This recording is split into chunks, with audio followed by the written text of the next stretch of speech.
end on time. So, welcome to Fred Jones Session 2, and today we're going to be talking about meaning business. But I will tell you that our custom is always to review and go over what we've learned and refine it and see where we're at. All right. There we go.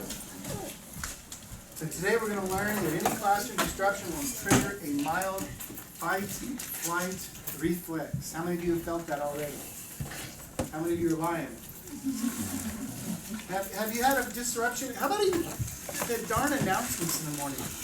Right? Or how many of you have schools where as soon as recess commences, they go crazy with the announcements, you can't even talk for 5 minutes?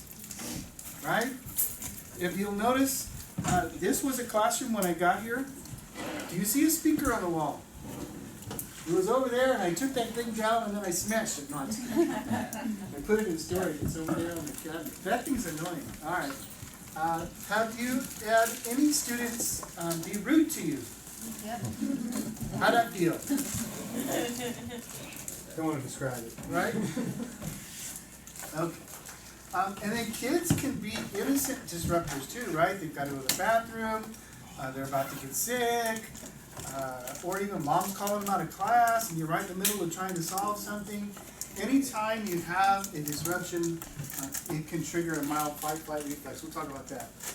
You want to master staying calm and using the social power to manage a classroom. In fact, today, I'm going to make you feel goofy. We're going to practice it.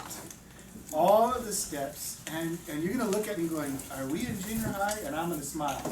And we're going to have fun today. And then you're going to be cognizant of body language and how that affects students. Have you noticed that the younger the kids are, the better they can read your body language? Somehow as adults, we've kind of lost that trait.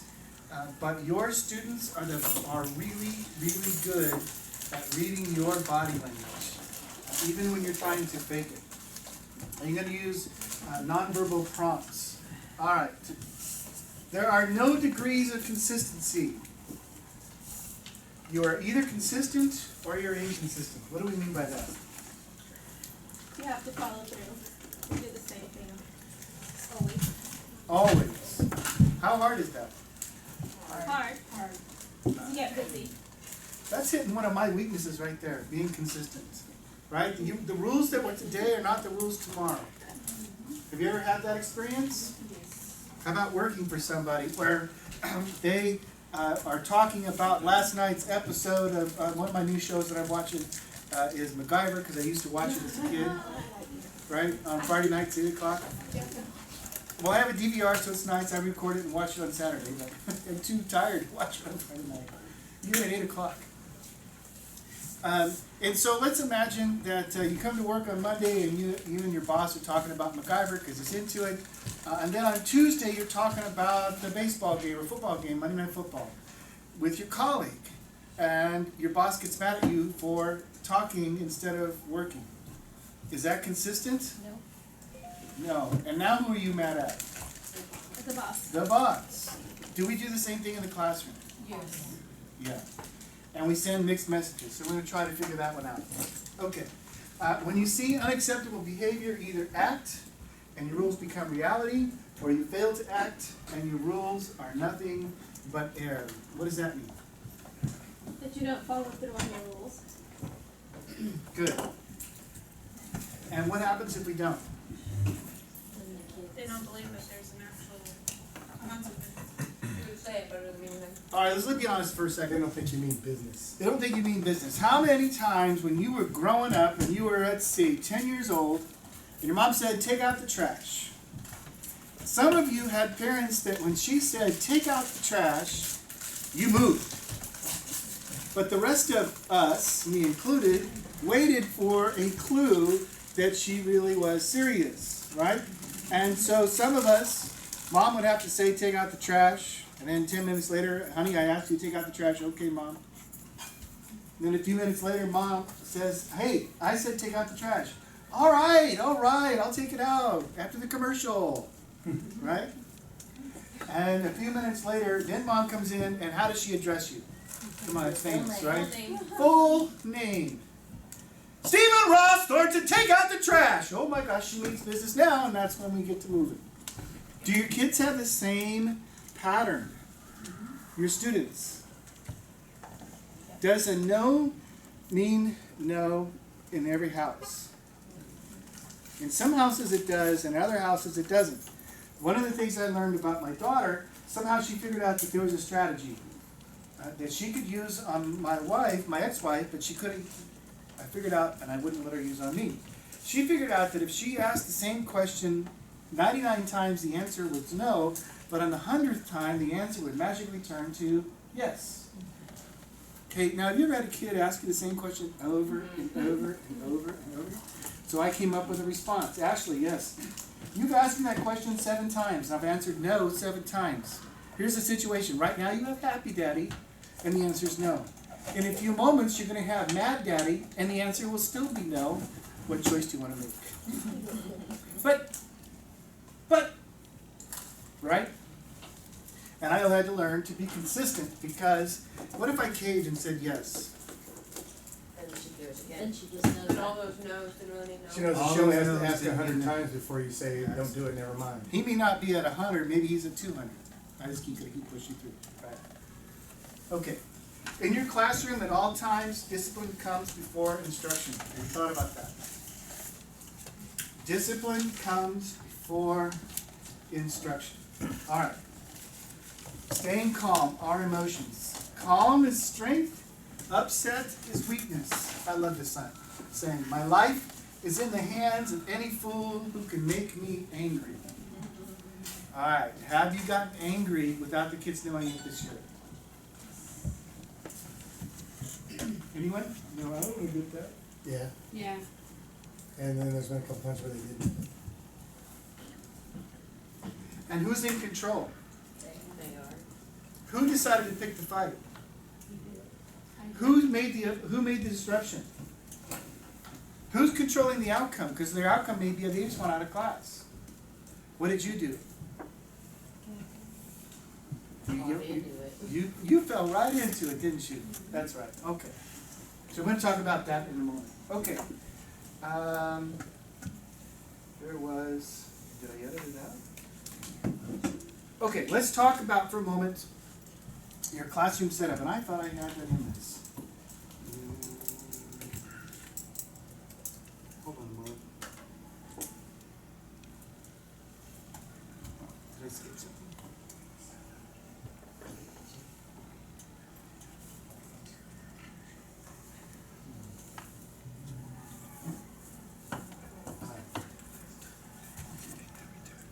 Should have been in my slides, but I need to edit it out. Okay, I want you to talk to your elbow partner before we move on about your classroom setup. Did you rearrange it? Why or why not? And are you working the room?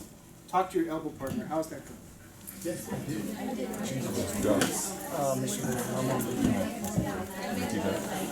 James Madison.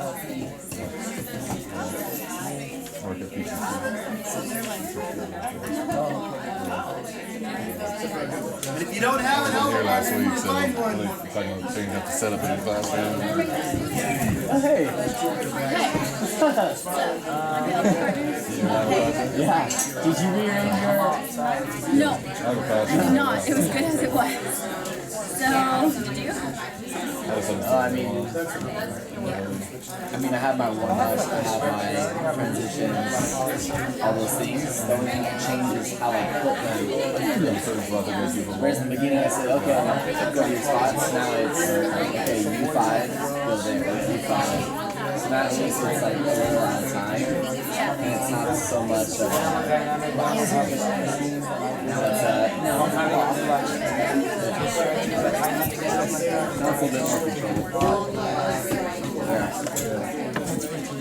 I have them start, like, they always start in an Sure. college class. So they should always go there, they're right over. Yeah. It's my 5th year. Good enough. And if I'm in different spots, we're working a new thing. Nice.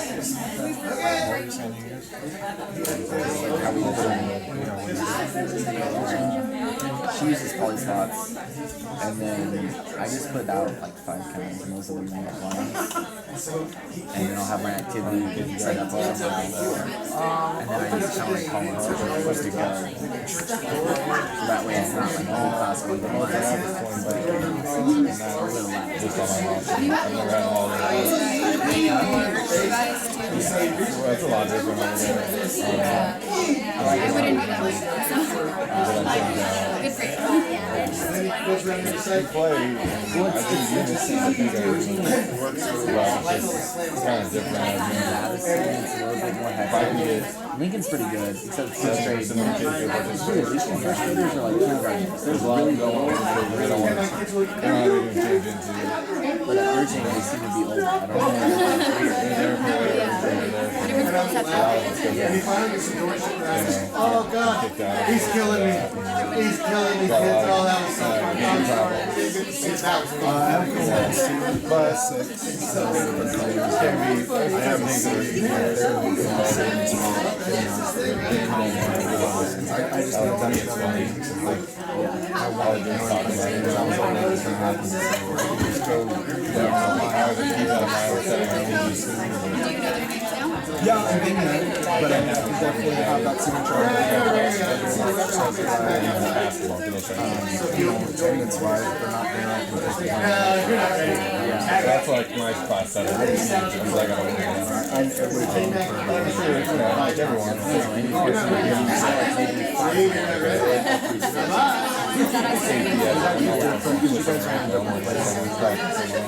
being at one school, it's not the way I needed it. Like, that was good thing. Yeah.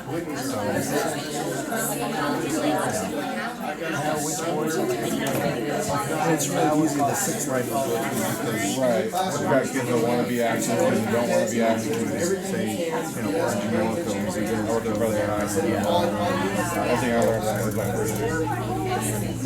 Kids that want to be active, putting them together all the time wasn't the best thing. I kind of felt bad for them. I used to, pair them with the kids that weren't active to try to get those other kids to. Yeah, I bought like different colors and numbers. I put out different colored codes, so it's like 4 or 5 on each color code. And I was like, alright. 3, 2, 1. Okay, so how's it going? Great. How we work in the room? How many of you changed the way you walk?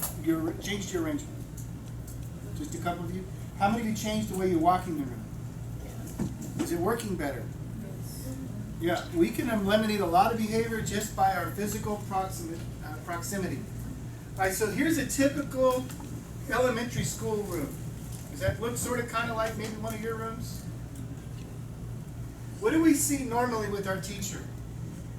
Here's our teacher. And where do they normally walk? Now we might see this. CSTP, standard 1. By the way, you know that you're being evaluated on your CSTPs? Alright, and my pips and stips, the teacher performance expectations align with the CSTPs. My MIT people, you realize that's what we're doing our learning goals on of the CSTPs? Yes? Yes. Yay. Are y'all awake today? You stayed up late watching the Dodger victory? I understand. I feel you. Alright, so how do you know you're walking the room? One of the things I would recommend is that when you have an observation by your mentor, is that they get a seating chart and they take a pin and simply walk where you walk with the pin. Standard 1 says we are engaging and supporting all students in learning. If we never walk back here, or because this is our noisy group, this is always where we are walking, are we engaging and supporting all students in learning? Okay. Now, if I'm standing over here, let's see if I can bring colors. What zone am I at? I don't think I'm yellow. So where's the red zone?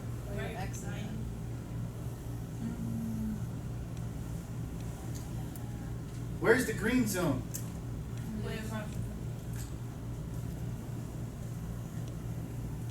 And the yellow zone? Yellow, I'm putting Y there.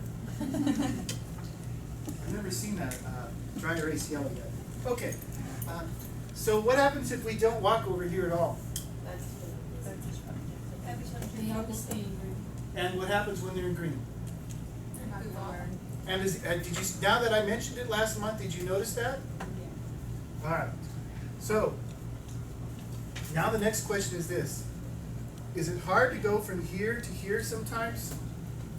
If you're up here and you're trying to do your computer and you've got a dot cam going, and you're trying to write on the dot cam, and you got kids back here that are goofing off, is it hard to get there? What if I could teach you a technique today that would help you manage that without ever having to walk over there? Would you be all up for it? Yes. Even if it's real goofy? Yes. All right. Here we go.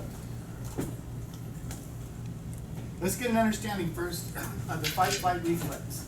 The fight-flight reflex is a natural response to anything we do not dislike, anything we dislike or do not expect. All right. This is left over, if you're an evolution kind of a person, from back in the day when they were living on the plains and they were worried about being attacked by animals, right? We're talking about snakes here today, and I have to admit that when I see a snake, all of my fight-flight reflexes kick in, and I immediately run, screaming like a girl. Ah! I do not like snakes. That's my fight-flight reflex to snakes. All right, and I heard a story 2 years ago about a softball coach up in Coarsegold who was put her equipment in the bag, rode home, went in the house, did her thing, got up the next morning, took off, closed the door, opened the door, and found a rattlesnake dead in the door frame. How would you like that? How would you like to be riding down Highway 41 and there's a snake down by the accelerator? Right? Okay. So what do we mean by the fight-flight reflex? What is that? You did your reading, yes? What does it mean? It's your cortex. What happens to you? Talk to your elbow partner. What happens to you physiologically when your fight-flight reflex is kicked in? My eyeballs turn red. It's on. Like it's fly right now. It's on, fly. It's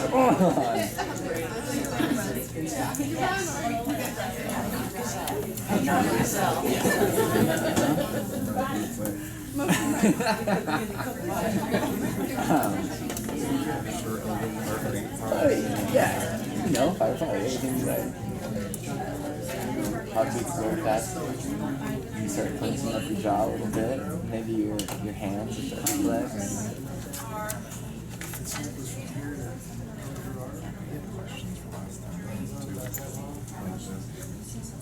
Yeah. No. They're on the table. For this one. Yeah. We have one from last time. Yeah. Yeah. Here it is.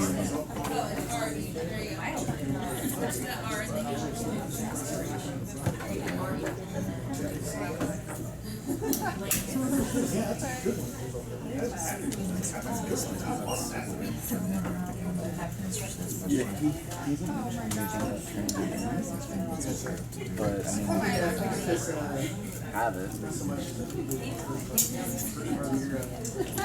I wish I would have looked for these questions before I did the reading. It would have been much easier than reading and then going to right.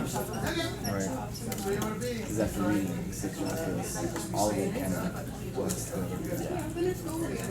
And the page numbers you have on the sheet didn't line up with the page numbers on the ebook. So really, I just had to go like search for the keyword and then 2, 1. Okay, when the fight-flight reflex is triggered, your adrenal glands release a hormone. Any of you have asthma? The same chemical that's released in the fight-flight reflex, epinephrine, is released chemically when you take your albuterol or whatever you have for an inhaler. The same chemical. And what does that do? So if you put your hands up, what does that medicine do to you physically? Vasodilation. It causes your eyes to dilate. Good. What else? Your heartbeat. Heartbeat is raised or lowered? Raised. Raised. What else? It causes your veins and arteries to widen as well. So more blood can flow. Good. What happens to your muscles? Start twitching. They actually kind of clench up, don't they? Right? What about you? So we said your eyes, your pupils dilate. What about your heart rate? Up. Your respirations? What about your organs? They're actually, the non-essential organs shut down. If you've had a really bad traumatic experience, have you ever noticed you have a stomach ache? Your digestion stopped. Okay? How many PE teachers in the house? Am I telling the truth? Right? This is all come on now. What happens to your brain? It shuts down. Stop thinking. It kind of does. The book said that we have a neocortex, a cortex, and a brainstem. How did he label it? What were the three things he said? He said you have a reptilian brain, an ancient cortex, and a new cortex. All right, so what happens during the fight-flight reflex? Your thoughts go to the brainstem. Normally we're operating here. This is where our logic is. When we're under attack, all of our thinking goes back to our brainstem because the body wants to react. Okay, and so have you ever said something that later you went, I need to apologize for it, I blurted it out? Or worse, you had an argument and 2 hours later you go, dang it, I should have said. How about this? You're in a job interview and 2 hours later you go, ugh, I should have, right? Why? When you get nervous, this is where you operate. Have you ever watched TV where somebody gets nervous, they forget their own name? All right. Now, how long does this last? Not long. The injection of the hormone is instant, but the effects last for a while. How long? Somewhere around 20 to 40 minutes per episode. So if you're being interrupted constantly all day long, what's happening to your body physically all day long? You are manifesting mild strain of stress. Okay, what does it do to your stomach? Yep, causing the digestion to stop, and what happens to that acid? Comes up. It just kind of sits there, right? And that's how people over time get ulcers. Good. All right. How many of you have 20 to 40 minute drive before you get home? How do you feel as soon as you pull into the driveway? Exhausted. How many of you feel like a loose spaghetti? Like, when I first started teaching, I'd come home and I would sit down in my chair and I needed 20 minutes before I could do anything. But I had a stay-at-home mom who wanted to what? Talk. Heck yeah, because they say men have 10,000 words they use a day and women have how many? 50,000. And she hadn't said any of them, and I'd said them all. Seriously, I had to devise a strategy. How do I get it? I go in the bathroom and grab a magazine or something I needed that break. And then after the 20 to 30 minutes of recuperating, then I was ready to face the day. Have you felt tension in your shoulder muscles? All right. So you're all admitting, whether you like it or not, you've all admitted that you are experiencing the fight-flight reflex. Let's see if we can get you home without all this stress. Let's see if we can change that today. Okay? All right. Calm is a skill. Calm is a skill. Did you know that you can learn this? All right, so I told you we're going to do some good things today. Here's what I need you to do. I need you to sit with your feet flat on your floor and your hands on your thighs.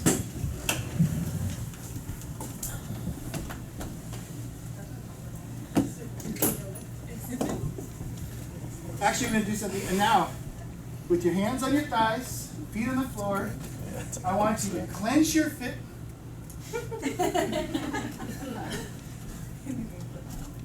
Calm is a skill.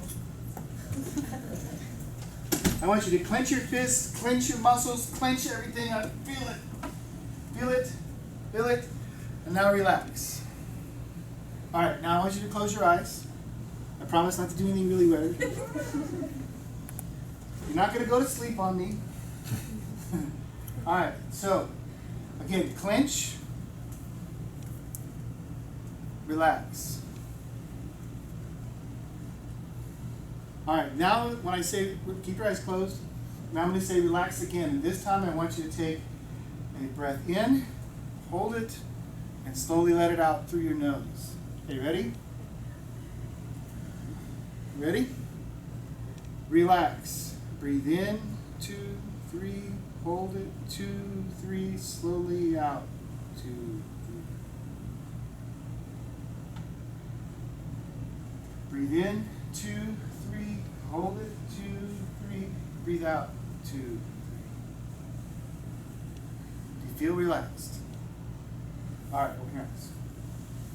This is the feeling we want you to have in class when things are going south, okay? To feel relaxed.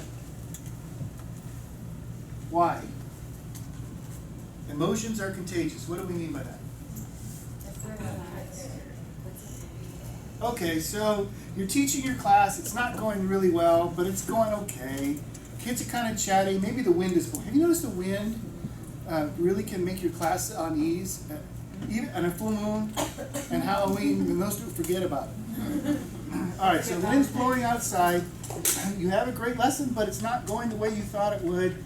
And in walks your principal. How do you feel? Right?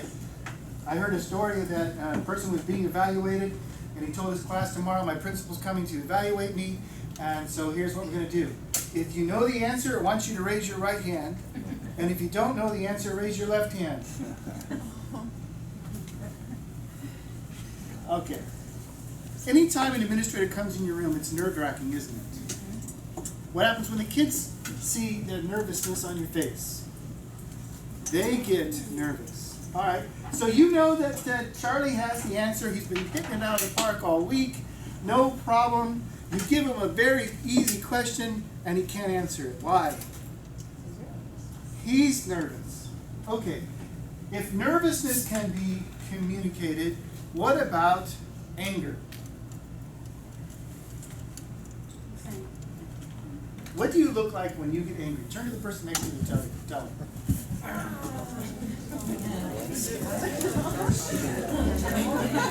What I look like today. What I look like.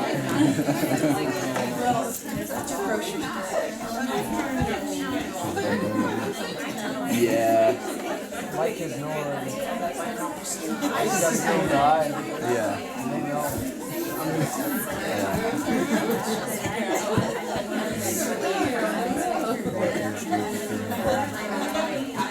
My first and second grade, it was all over the place. We had like a word assembly. So I didn't have one class, and then I threw the schedule off for 2 other classes. They tell you. And we have a sub, and that teacher brought her class out 5 minutes before another class. So I had 2 classes together. It was a mess. It was a mess, yeah. You get mad at the teachers? It was a sub, and so I honestly thought that she was just the next class. And then here comes out the next class, but that teacher didn't walk out with the kid, she just sent him. And so I couldn't say, go back. So I was stuck. I was like, cool. Here we go. 45 first graders. For an hour or not an hour? It's only 25 minutes.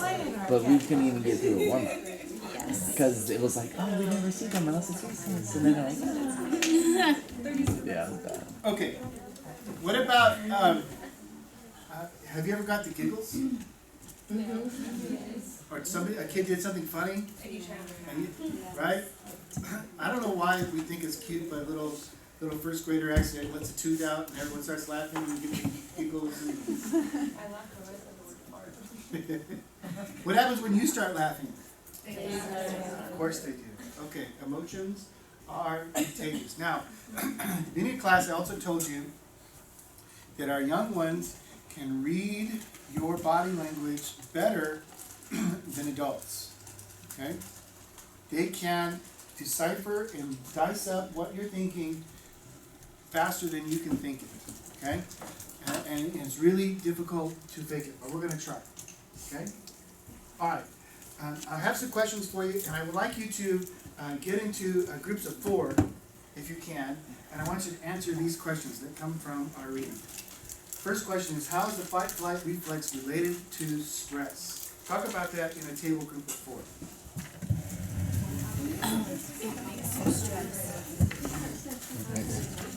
You're right. You're so right.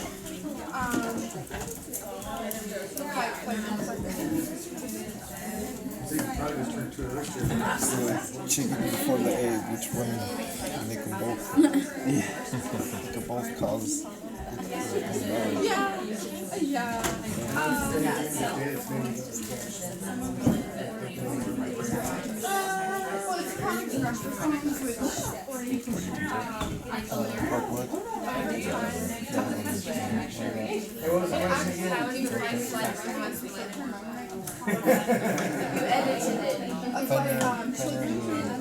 Alternatives. Oh, it is. Okay.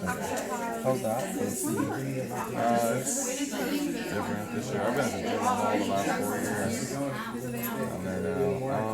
Just push slow and Yeah, it's like the 70%. You're so fearless, right? Sierra Vista It's just the thing that's tough is I'm pretty sure I got 4 young kids and 17 of them want to be active. Like, I was Yeah. second round of 16. 3 of them were there. That's my So it's most kind of like the momentum just died. Oh, yeah? I have 3 kids. You know, Yep, we'll have I them. try to keep the same. Okay, cool. That's the Everyone's doing the same thing in case, you know, kids get And you're only hurt. a 3-2. That's the thing.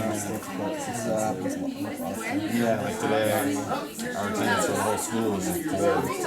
And it's one day. Part of The it weather is usually always like that. When it rains, no one shows up, even if it looks like it might rain. Tuesday. So I figured I had 2 kids. Differently. We just stayed in because it was wet out. There's no way for them to have consistency. Teach health too. We're not consistent. I don't have to teach health, but I have. We're not even on the same step. Encourage. I haven't seen So just to help us in today. But yeah, but we all teach. You know, Always see each other Wednesday. Yeah. bad because this is the first year they've had PE there. We haven't talked about what you're doing. yeah, that usually doesn't happen all the time. We like checking every once in a while. We just started alternate first. So they were like pretty active about that. The first year they were pretty good. What are you gonna do? So I'm playing it, I show them a video about it, and they, you know, they get into it and they want to play. What are you doing right now? Doing soccer at Purdue, It's at Lincoln, I don't know, every day is a new day. coaching. It's like anywhere. And Every then day these is like classes. that. You're like, what are you gonna do? Who's gonna show up? Who's gonna be in town? With the older kids, gonna be hot. basketball. Where is Soccer, but sometimes we'll like It's right next to the county office, so right there on 45 and Almond. at Madison. I've just been doing the tag games. And then you got that, and then right next door to the county Motor office. skills. And I got it was my First year teaching there, and you hear all kinds of stories. second half of it Watching. was just like, they wanted your one. So I was like, All right, next question. Biggest thing is they watch them on and it's like, What is downshifting? How does it account for us saying and doing things that we later have to apologize for? Got some nervous things or something. yeah, I'd like to. You guys want to talk all that shit? Let's find out here. Put some cones up and go like a ring.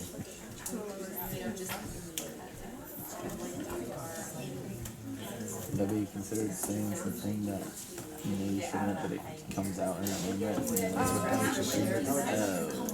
that's what Something say to a student. Yeah, but it's maybe something. I tell you, this, I can't remember the last time. Oops, did you hear that, boys? It's probably been 10 years. Okay. I'm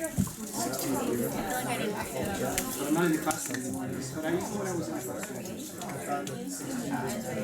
That's my downfall. I'm just too. Yeah. I have that. Well, some of this wasn't necessarily, and there are these terms because I read chapters 1 through 4, 16 and 17, like 14, 15, and that wasn't part of the read. So, Okay. For some reason it got quieter.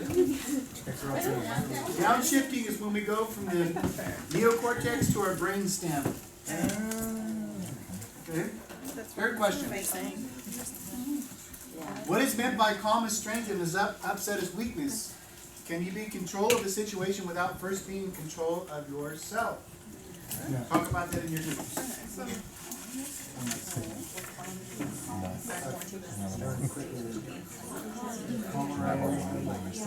I walked in today, I was pretty tired. First thing the kid told me, they look like shit. I said, hey, thanks, bro. Morning. I said, you look like shit. That's my last name. I said, thanks, brother. Good morning. Good to see you. I mean, that's the campus I work on. That's not normal for our kids. And he wasn't trying to be mean or rude. It's just, that's, we made an issue out of every time a kid cussed. Yeah, we get nothing to do with that school. I just walked in, I didn't say a word, didn't try to sign on my backpack. I was walking in. I was early too. Like, man, thanks, bro. See you. Morning. It's like, I wanted to get upset. I stayed calm. Whatever. I catch you for a period. I'll catch you when I'm I catch you when I wake up. Give me 4 hours to think I went to about bed this. early too. I was like, man.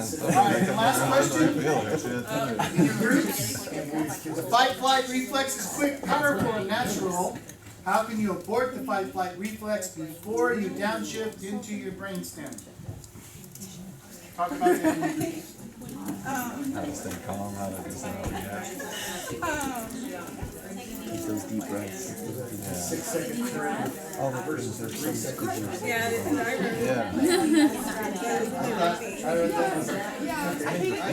For my kids at least, I expect more because they're in high school. And it's like, you're still act like you're freaking 7. And just annoys the hell out of me. I don't expect you guys to perfectly get what it's like when you're in high school. You are still in high school. So sometimes you raise it at some point during the day, maybe for 5 minutes. Correct yourself. They can tell. I don't think they do it on purpose. It's just how they are. But they are. I try to remember how it was when I was in high school. But we got some 20-year-olds on campus. Kid turned 21. Wow. Yeah. Wow. Right? Okay, bro, you should have just graduated college. That's what I told her. I said, there's a lot of 21-year-olds in school. They're called juniors. Yeah. In college. 3, 2, 1. They come back the next day. Alright. So I try to be real with y'all. That's Chowchilla for everybody. Try to be real with y'all and tell you that growing up, I had not one but 2 parents that would get loud when things were crazy in the house. And I don't know, so I grew up with 2 parents that yelled. And kind of started out as a parent that way myself and realized that it was causing more harm than good. And so I kind of developed, without going through Fred Jones, another strategy that seems to be just as transparent as yelling, and that's this.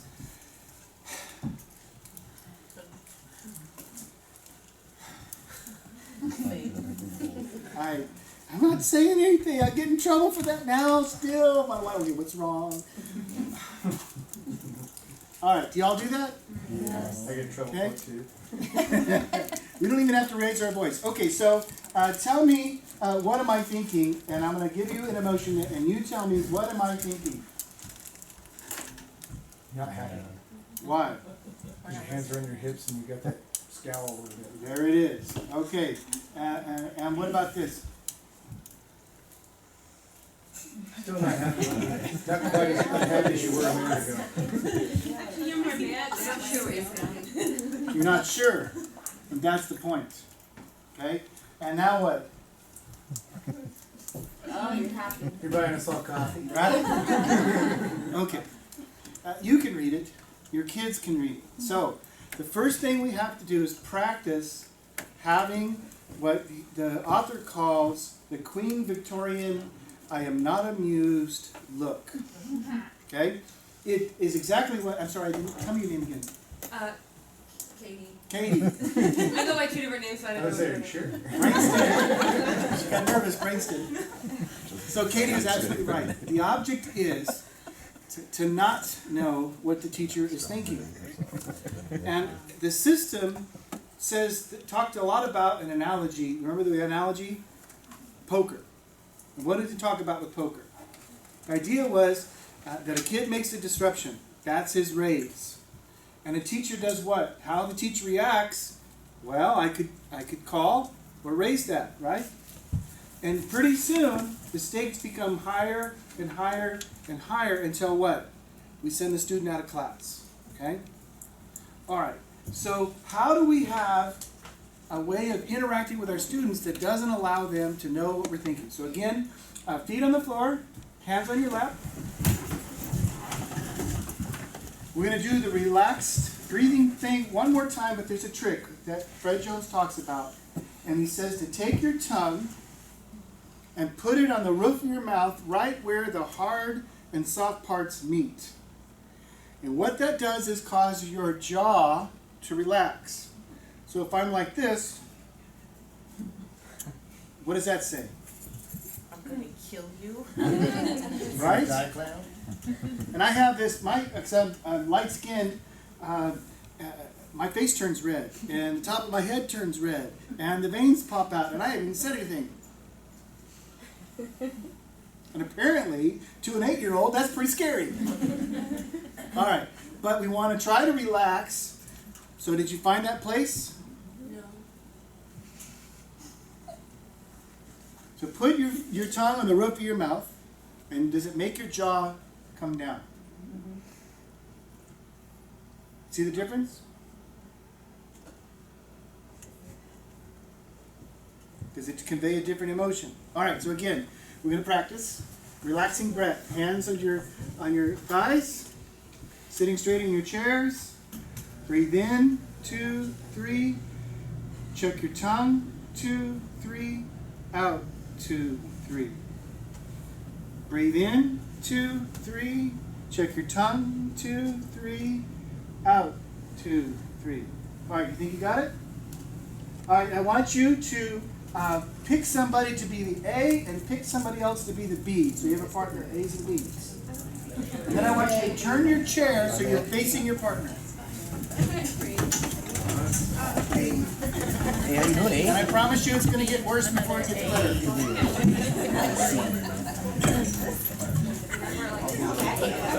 1A. I'll back by the computer. Way back. With the soft. You throw that and get the way back here, choke yourself. Yeah. And at some point, it makes you keep your jaw down.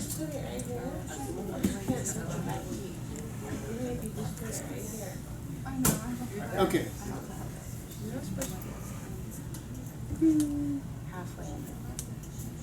A's, you're going to relax, and B's, you're going to watch. A's are going to relax, and B's are going to relax. Watch. Better relax. Now, we haven't even gotten to the fun part yet. You're already giggling. Is that conveying an emotion? Yes. All right, you've got to be able to do this without giggling. As I'm promising you, we're going to make it worse in a minute. Yeah. A's. Hands on your lap. Sitting straight in your chair. Breathe in. 2, 3. Check your jaw. 2, 3. Out. 2, 3. Again, A's. Breathe in. 2, 3. Check your jaw. 2, 3. Out. 2, 3. B's. Make sure you're facing each other. You guys, if we need to make some more space, but you gotta face each other. Are you ready?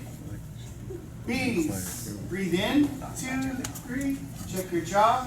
2, 3. Out, 2, 3. Yes, bees. You can't do that. Here we go, bees. Breathe in, 2, 3. Check your jaw, 2, 3. Out, 2, 3. All right, how's it? Oh man, we have to work with you over here because it's really crazy.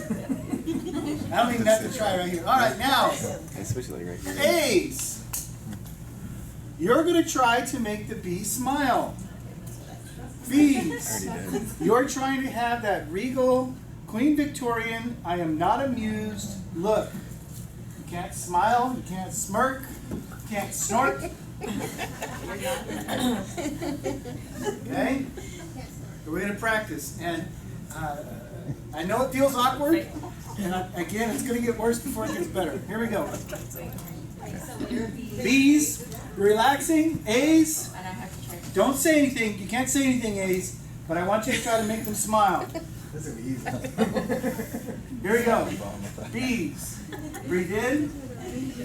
Check your jaw. Breathe out. You can't talk. Gotta be quiet. Here we go again. B's. A's, you're trying to make them smile. Breathe in. Time out. Do it again. I know it feels really goofy, but I promise you the technique I'm teaching you with some other actions that we're going to practice today as well work. And your kids are going to go, oh my gosh, what's she doing? You're going to freak out, I promise. So, you got to take it serious. Here we go. B's. A's, you're trying to make it smile. Breathe in. Check your jaw. Breathe out. Switch. You're not supposed to talk. You're not supposed to talk, cheater. Cheater. Here we go. A's. Breathe in. Check your jaw. Breathe out. Can't say anything yet. Try it again. Breathe in. Check your jaw. Breathe out. Do we have a 3? Is there 3 of you guys here? Yeah. There's a right behind you. There's a Diane yourself. Another 3? You guys, Kids. but you can have no facial expression. I can make you laugh. Or you can keep your She's CPR trained. Here we go. All right, A's, here we go. Breathe in. Check your jaw. Breathe out.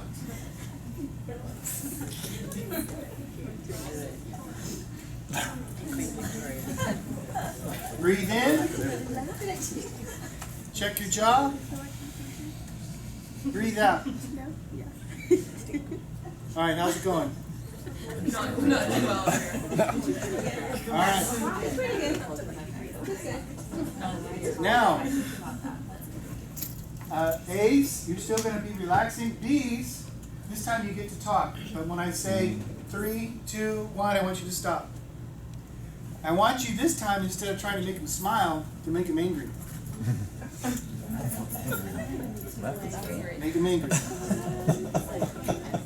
Saying like giant suck or something. All right, here we go.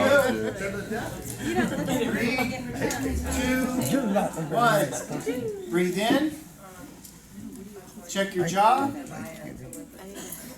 Breathe out. 3, 2, 1. All right. Let's try it again. Let's try it again. Yeah. 3, 2, 1. Yeah. Breathe in. Check your jaw. Insult him. Breathe out. 3, 2, 1. We do. All right. Okay. Switch. Anyone without a partner? Anyone need a partner? Anyone need a part of Eric, we'll put you up here. Are you up here? Okay. Here we go. So who's being calm now? Bees. The B's, right? A's. Insult them. Here we go. And remember, it's not personal. We're just doing a drill. It's all a drill. Don't get mad. Here we go. 3, 2, 1. Breathe in. Check your jaw. Breathe out.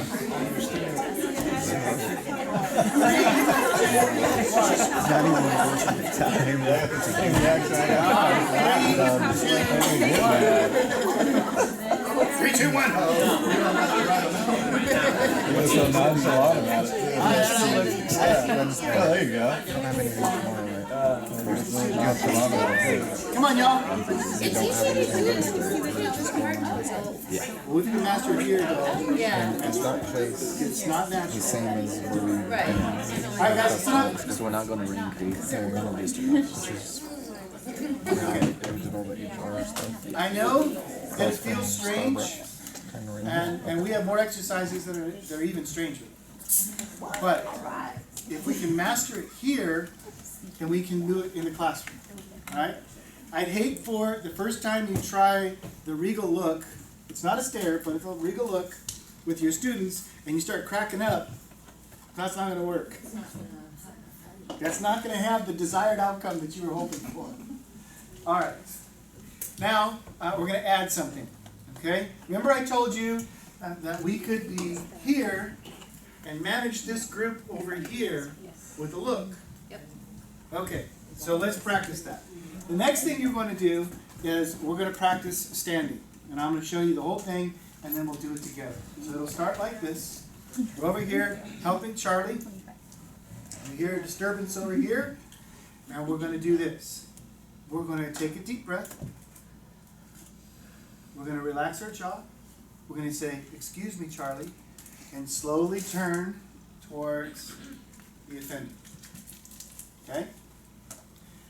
So we're down, helping Charlie. We're going to take a deep breath, check our jaw, slowly stand up, and turn. Now, see if you can see the difference in turns so we can understand what I'm talking about. So let's, tell me your name? Keely. Keely? So let's pretend that Keely is a bad child, that she's causing all kind of mayhem. Shouldn't have got Keely, you ever gotten in trouble in class before? Okay, there we go. So Keely's causing problems. So I'm going to do it 2 ways, and you tell me which one would be more effective. What does that say? Really? All right, now, and even if I don't put my hands in my fist and my hips, if I just turn fast, what does a turn fast do? Versus this.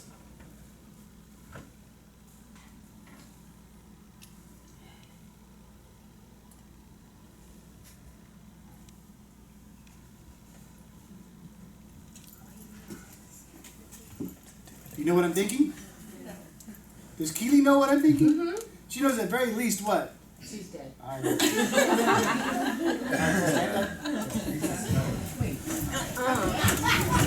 The slow one means you're dead? Yeah. In the book All they right, say you want so 6 here is seconds. your target. At that time, I had 6 kids. So I want you to turn and face that wall. Put your hand on the desk or the table, or pretend to do so. So you're slightly bent over. Okay, so you hear a disturbance. First thing you do is take a relaxing breath and check your jaw. Say, "Excuse me, Charlie." Excuse me, Charlie. Slowly in a regal fashion and face me. Very good. I got 4 laughers over here. Turn around and do it again. It should take you 6 seconds to turn around. Excuse me, Charlie. Exaggerate and go slow. Hands down. You hear the disturbance?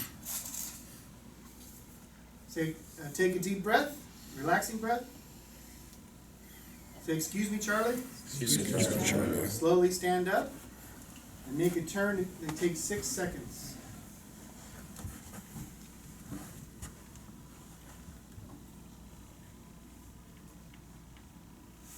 Good, let's do it again. That 6-second turn feels awkward. Yeah, on camera. you do. He's on camera.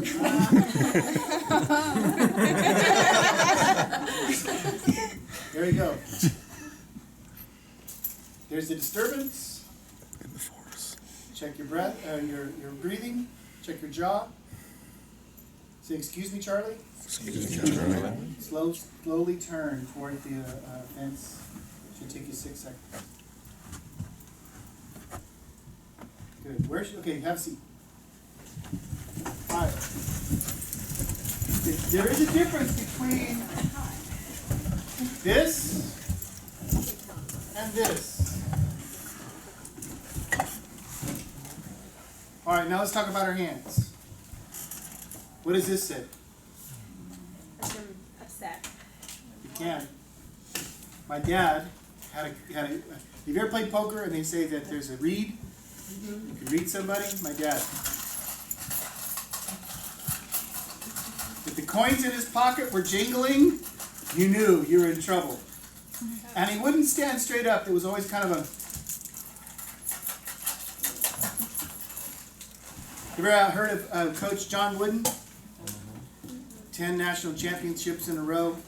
And apparently the thing was, if he said to his player, "Goodness gracious sakes alive," you were in trouble.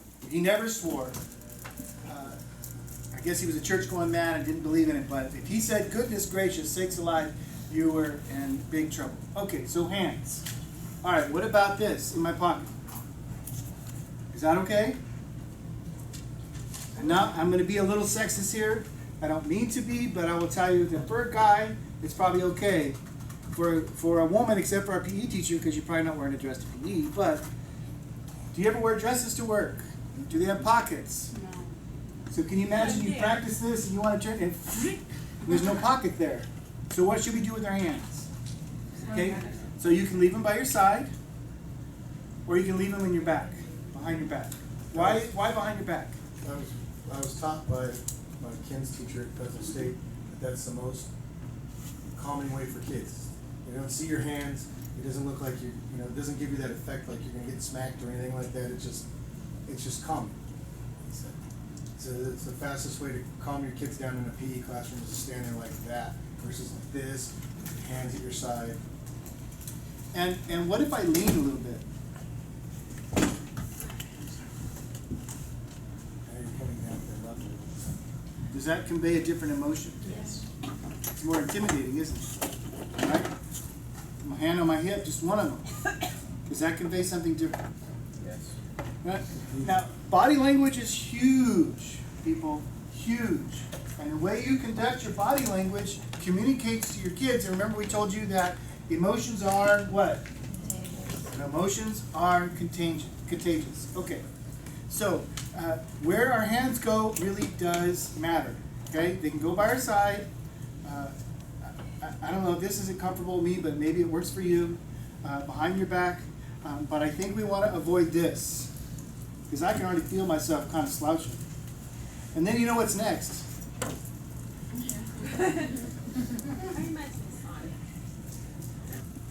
And I got my head tilted, right? Now, I have to admit that when I first started teaching, one of the things I used that probably should never be used is sarcasm. But it worked for me. And I could joke with my kids a little bit, but I found out though is I could joke with seniors, but I couldn't with 6th graders. Okay, so what happens when I started joking with my 6th graders? They thought it was time to goof off, and then we're like on a wild horse, and I can't get it to stop. Okay, all right. So let's stand up and do it again, and let's think about our hands.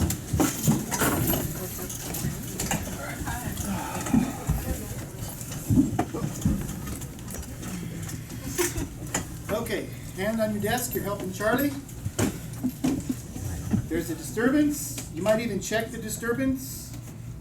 Look back at Charlie. Sorry, Charlie. Take a relaxing breath. Check your jaw. Say, excuse me, Charlie. Excuse me, Charlie. Slowly rise and turn to the problem. Slowly. And are you feeling relaxed?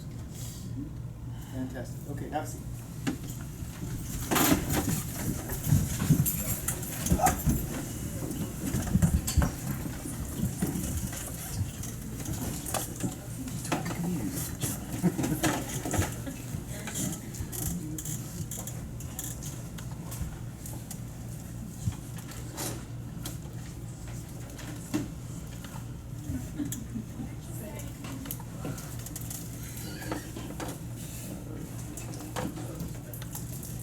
All right, prevention versus remediation. When we start talking about, and I'm just going to give you an introduction to this, and we're going to come back to it later on. But let's talk about for a moment what Fred Jones calls the brat in your class. Okay, and we can choose to prevent it or versus remediation. Which would you rather do? Stop the problem before it happens, or try to correct it after? Right? Okay. What does the book mean by reinforcement errors?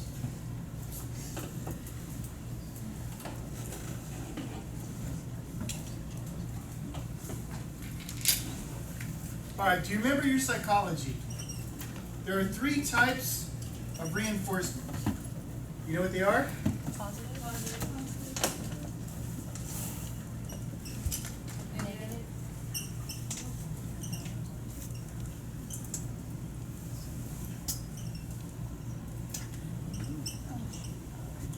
Negative reinforcement doesn't sound like what it is. All right, so what's positive reinforcement? Elementary school teachers, you guys are great at this. What do we do? What do we mean by that? Good job. We praise what?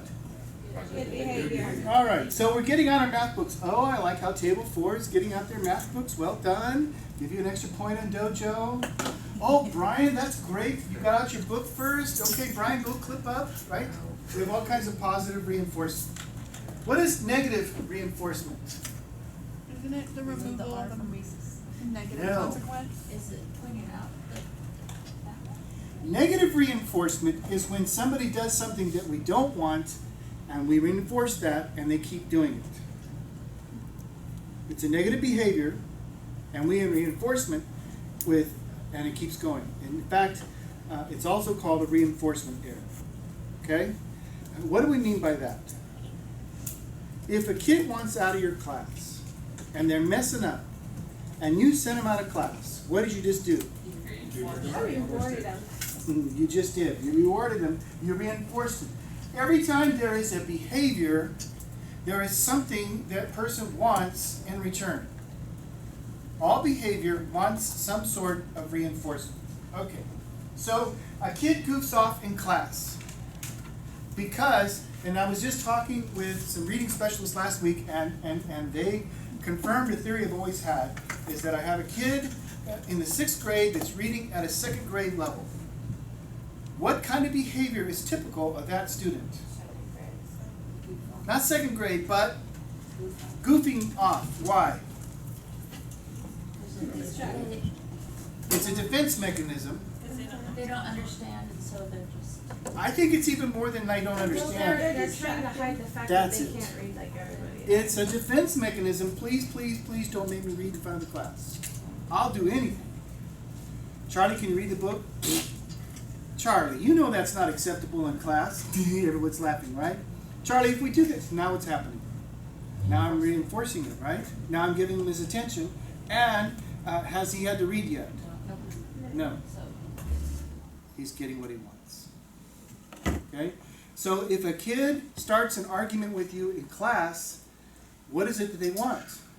Attention or the distraction. They want attention or distraction. I've heard some of you tell me that when you were in college, you knew there were certain professors that if you asked a weird question, they would go off on that question for 35 minutes.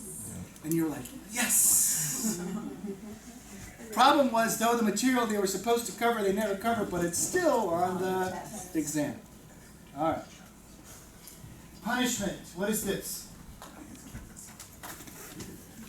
What is punishment? Taking away recess. Okay. So, in some ways, we might even describe it, or the book describe it as hurting the ones we love. Right? All right. Y'all get punished when you were kids, growing up in your own home? All right, now I grew up in the time when spanking was still the thing. I don't know if y'all did, but that's the way it was in my house. And my dad had a fraternity paddle that he made in college that he perfected to a T.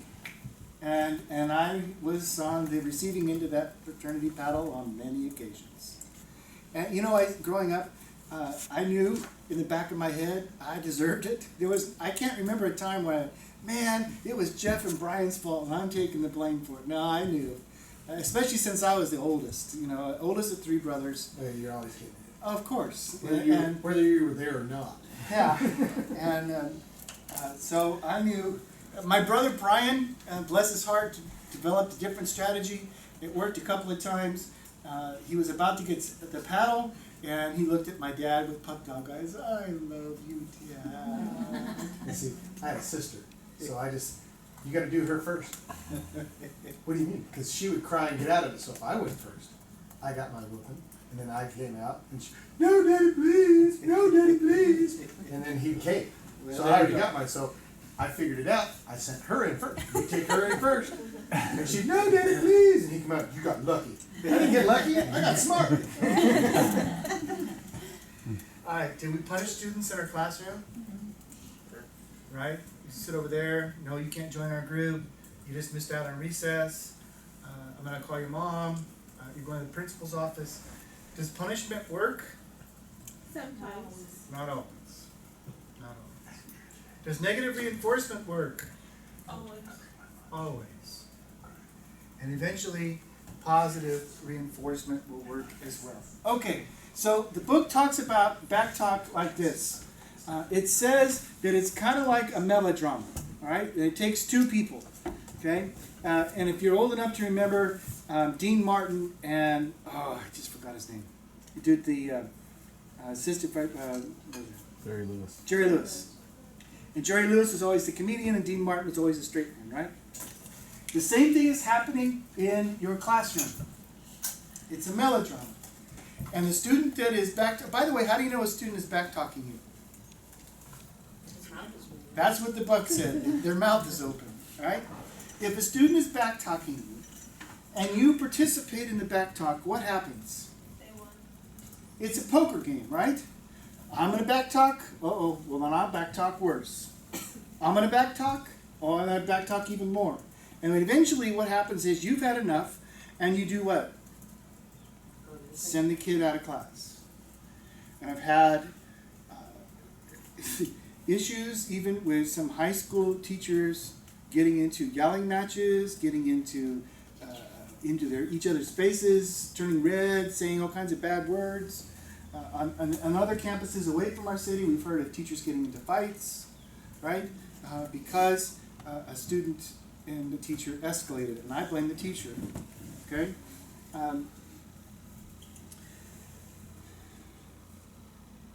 We have a responsibility to stay in control of our emotions. We're in charge. All right. So, a kid says something to you. What should our response be?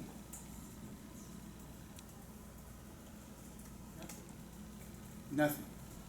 Does that mean that they get away with it? No. No. All right. So, we can control it by giving them the unamused look, and they may even have a couple of other things to say, right? And eventually, though, it dies away. All right. So we have to make sure that we don't get into fight, flight, reflex mode. What happens if we do?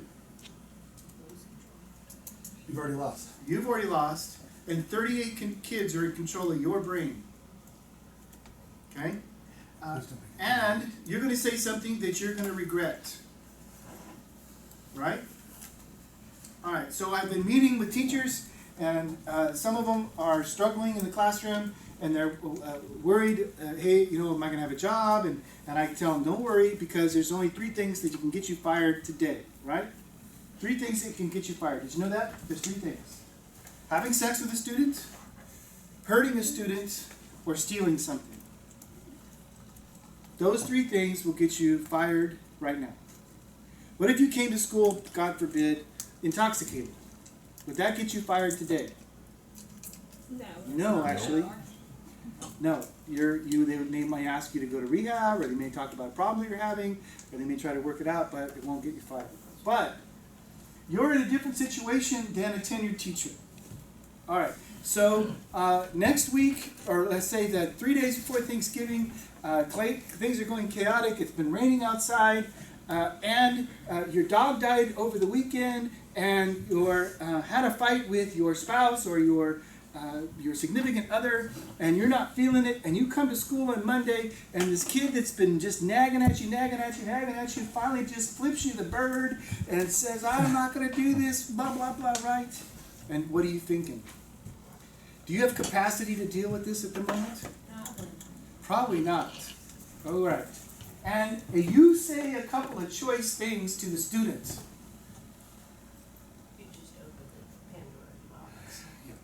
So the problem is that if I'm a tenured teacher, my principal's going to call me in, and we're going to have a nice long conversation about it, and there might even be an investigation where the administration goes and interviews all the students that heard what went on, and if I'm a tenured teacher, I might get a real official reprimand.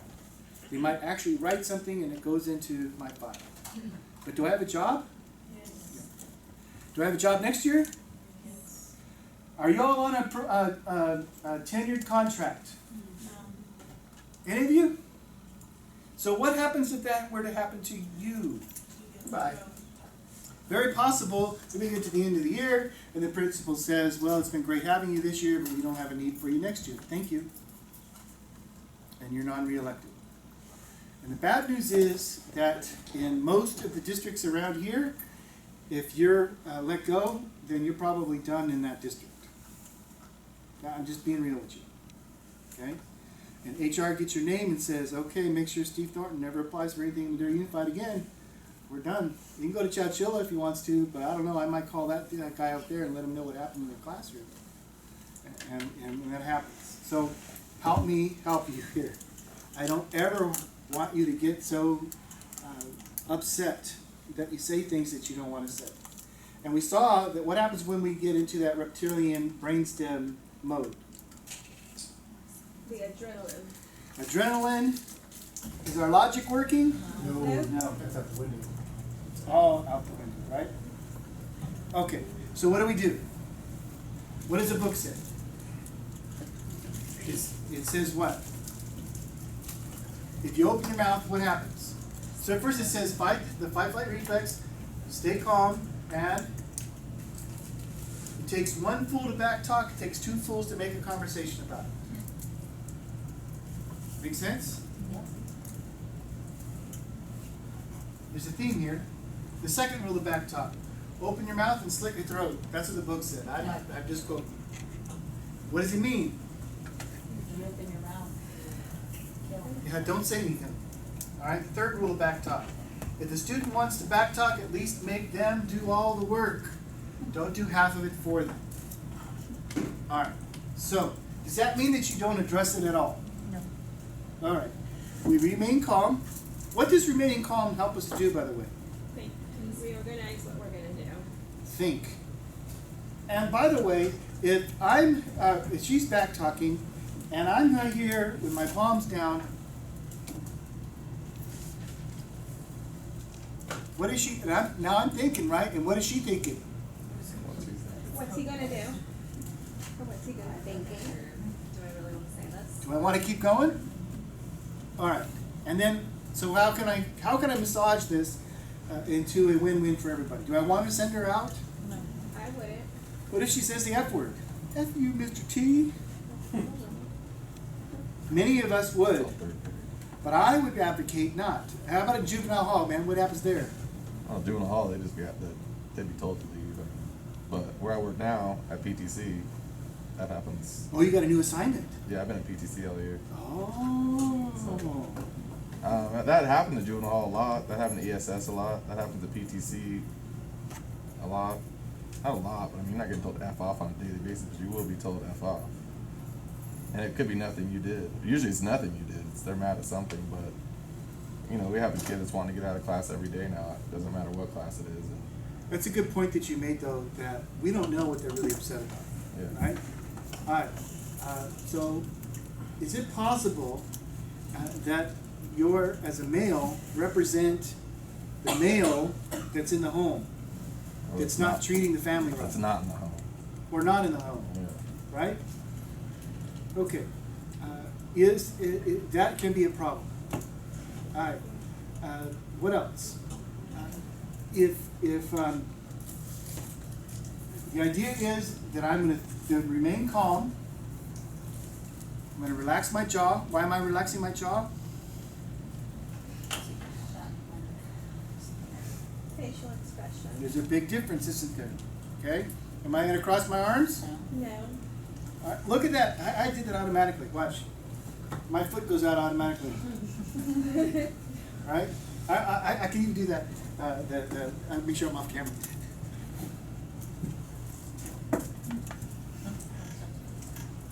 Right? That's another look, right? Rap video.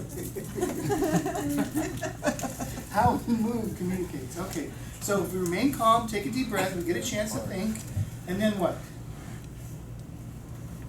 It's a poker game. I anteed, no ante back. I might ante again, but after a while, the kid's going to do what? Fold. Stop. It doesn't even get me anywhere. Okay?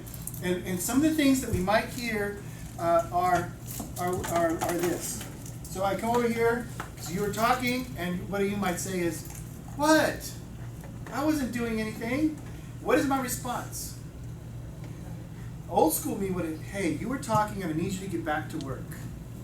Now I've just done what? Conversation. I've just initiated a hey, why don't you argue with me, because this might be fun. Instead, if I just come here.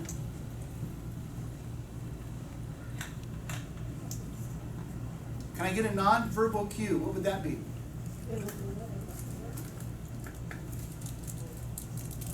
All right, here's another thing. If I call out a student in the middle of class, Joshua, if I have to come over there again, right, what happens? Okay, Joshua's like, oh, heck no. I know how to play this game. There's no way I'm losing face in front of all my buddies. And how early does this start? What age? Littles. Second graders. Oh, heck no. He's not calling me out, right?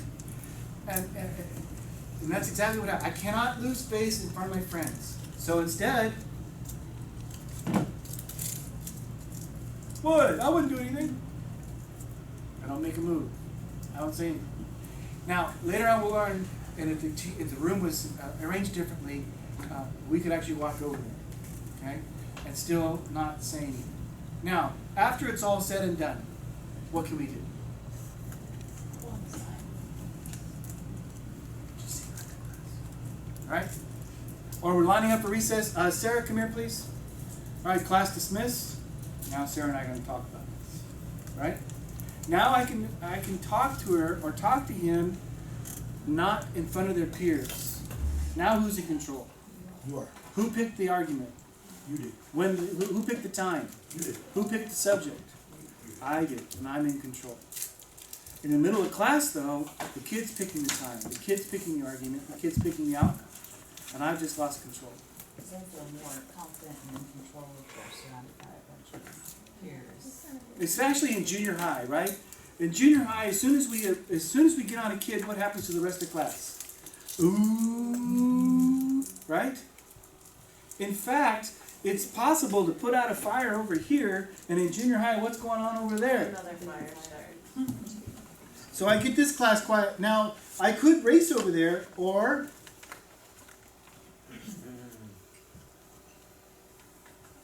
see where we're going with this?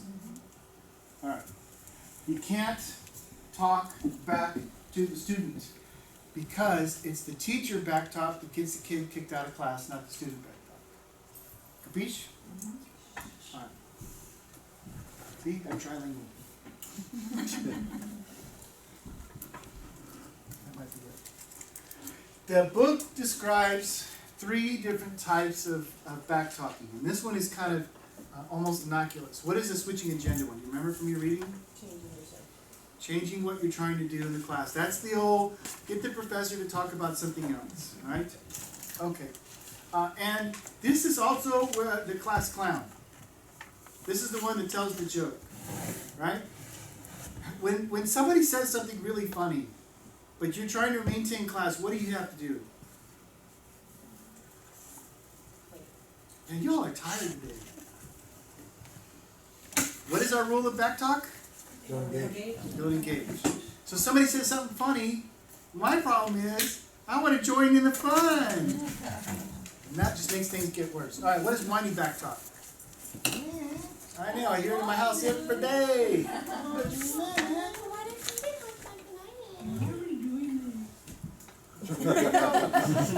Perfect.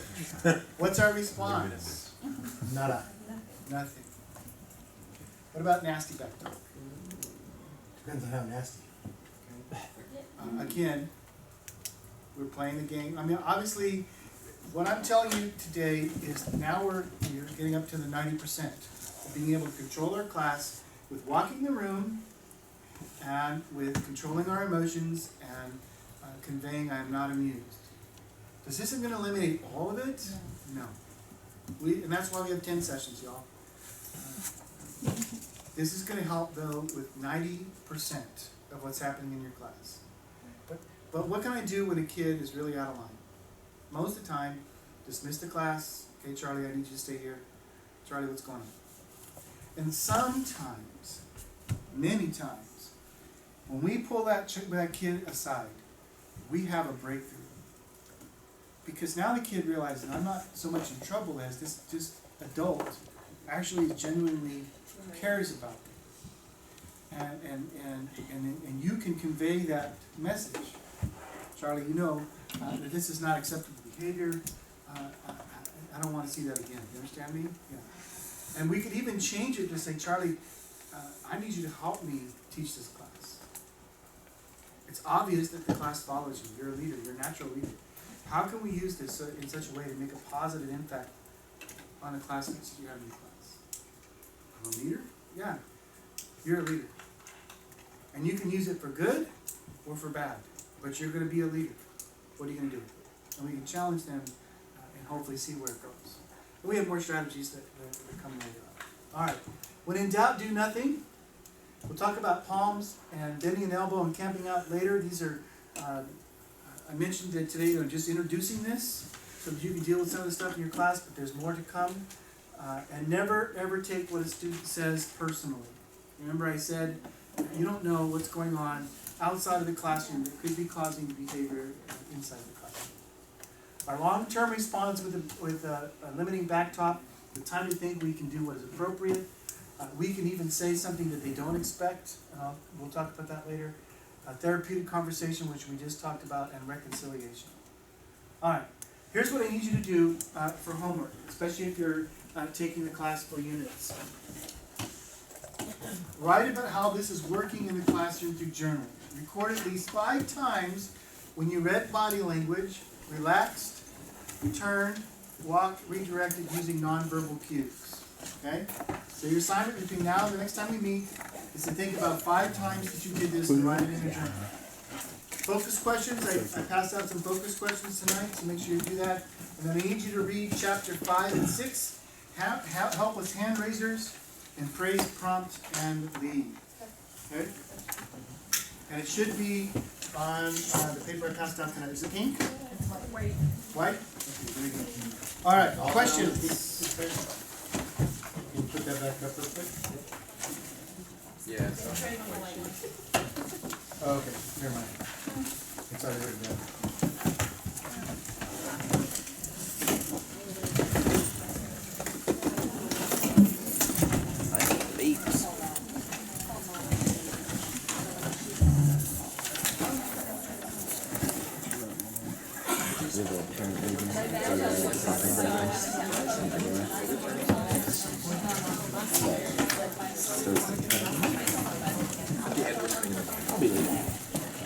Okay, everybody should have gotten a binder.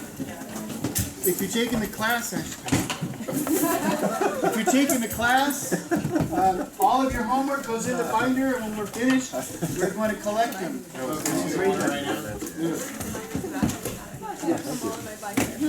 don't want you to hang on to them for now. Please pick up any trash around you, water bottles and whatnot, and have a great day. Go Dodgers!